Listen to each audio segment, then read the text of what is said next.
হ্যাঁ হ্যালো, একটু একটু বুঝায় বলো, ঠিকানাটা চিনতেছি না তো, বুঝায় বলো একটু। ভাই কথা বলেন তো, চিনতেছি না। আসসালামু আলাইকুম। হ্যাঁ জি ভাই বলেন বলেন। হ্যালো। ভাই ভাই ভাই ভাই ভাই, আমার কি কি আছে ভাইয়া ওই পকেটে? কি দেখা যায় এটা?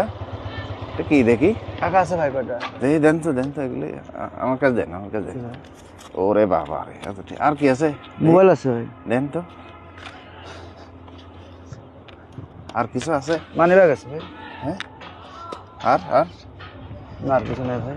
আচ্ছা, আমরা হ্যাঁ পরে কথা বলতেছি। হ্যাঁ ঠিক আছে, ঠিকানাটা আগে দেখে আসি। ঠিক আছে। যান যান।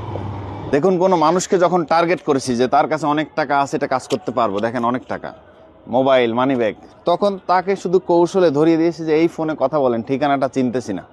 সে ফোনে কথা বলার সময় এই যে ফোনের কাছাকাছি, খুব কাছাকাছি এই শয়তানের নিঃশ্বাস তার ভিতরে প্রবেশ করে, সে আমার নিয়ন্ত্রণে চলে আসে। এর নিয়ন্ত্রণে চলে আসার পরেই তার কাছে থাকা এই সব কিছু কিন্তু আমি সহজেই নিয়ে নিছি। অপরিচিত কারোর সাথে কথা বলা এবং তার দেওয়া কোনো কিছু নাকের কাছে নেয়ার সময় খুব সাবধান থাকবে। পারলে ভিডিওটি শেয়ার করতে পারেন, কোটি মানুষের উপকার হবে।